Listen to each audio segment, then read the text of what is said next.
Despite facing tough international sanctions for decades, Iran has strengthened its military and gained more influence in the region.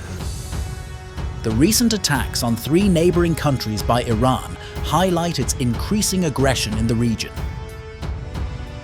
In this video, we will explain how Iran's government works, how powerful Iran is, and what goals Iran aims to achieve by interfering in other countries.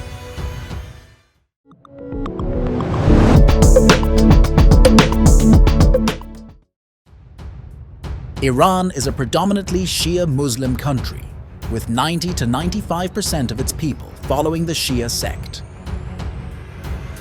Since the 1979 revolution, Iran has been governed by leaders belonging to the Shia sect. Iran isn't governed by a specific individual or party, but by a particular class. Despite the presence of political parties and elections, a specific class forms the government. The elected government and president don't have absolute powers. The core of power lies in the Iranian establishment, which governs in a complex manner. Power is distributed among different actors and institutions, creating a complex and dynamic power structure. The supreme leader holds the highest rank and ultimate authority by appointing key officials, supervising major decisions, and commanding the armed forces. The Iranian government makes decisions on its own without considering public opinion. The government controls everything and has built its business empire. State-owned companies holding 1/3 of Iran's GDP, $120 billion, contribute to the government's finances. Despite the citizens facing economic challenges, the government possesses significant funds for military purposes and proxy wars. Despite the significant impact of international sanctions on the economy, Iran has found ways to engage in trade and bring in foreign capital. Iran faces minimal challenges in obtaining foreign capital, thanks to its extensive reserves, ranking 4th globally in proven crude oil and 2nd in natural gas. While 60% of Iran's exports still comprise oil, countries such as China, India, Turkey, and Germany continue to purchase crude oil from Iran, disregarding US sanctions. Iran relies on these countries for essential imports as well. Due to restrictions on the dollar, Iran conducts its exports and imports using local currencies. Additionally, to preserve foreign capital, Iran engages in barter transactions with neighboring countries. Iran holds the 14th position globally in terms of military power. In addition to its regular military comprising 420,000 personnel, Iran has established the Islamic Revolutionary Guard Corps, IRGC, with 210,000 members. The IRGC focuses on internal security, safeguarding against external threats, and extending Iranian influence abroad. Operating independently, the IRGC has ground, air, and naval forces. The IRGC reports directly to the supreme leader, bypassing elected government oversight. Iran uses the IRGC to intervene in foreign countries. The IRGC maintains bases in countries like Iraq, Syria, Lebanon, and Yemen. Furthermore, Iran has a sizable reserve force of 4 million to 5 million personnel available for service during times of crisis or war. Despite having an aging air fleet, Iran has strengthened its capabilities in asymmetric warfare, which includes ballistic missiles, drones, and cyber warfare.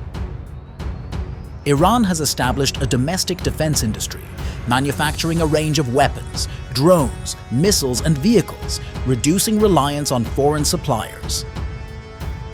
Iran possesses an extensive inventory of short, medium, and long-range missiles, capable of reaching distances beyond 1,000 kilometers, thus having the potential to target areas in both Europe and Asia.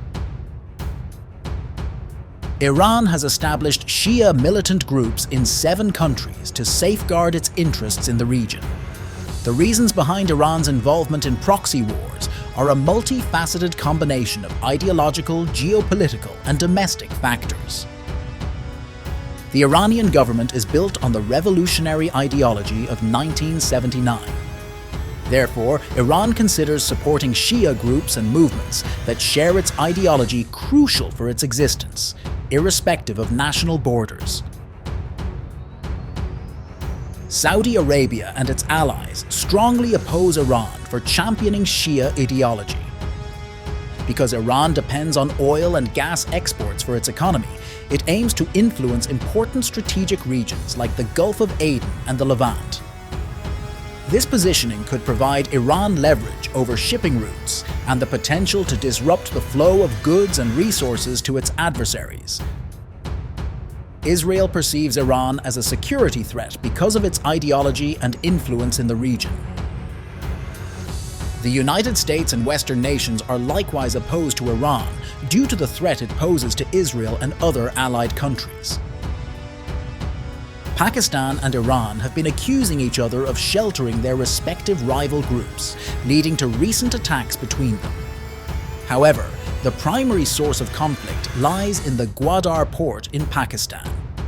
Both nations envision becoming economic hubs by offering a corridor to Central Asia, making them view each other as competitors. In response to Pakistan's Gwadar port, Iran is constructing an alternative port at Chabahar. Iran also supports proxy groups in neighboring countries to weaken the influence of rivals like Saudi Arabia and Israel. This is done as a security measure, creating buffer zones to counter potential aggression. The Iranian government gains domestic popularity by opposing the US, Israel, and Sunni Muslim countries, which also serves to keep Iranians united. The Iranian military has gained valuable combat experience through prolonged involvement in regional conflicts and proxy wars.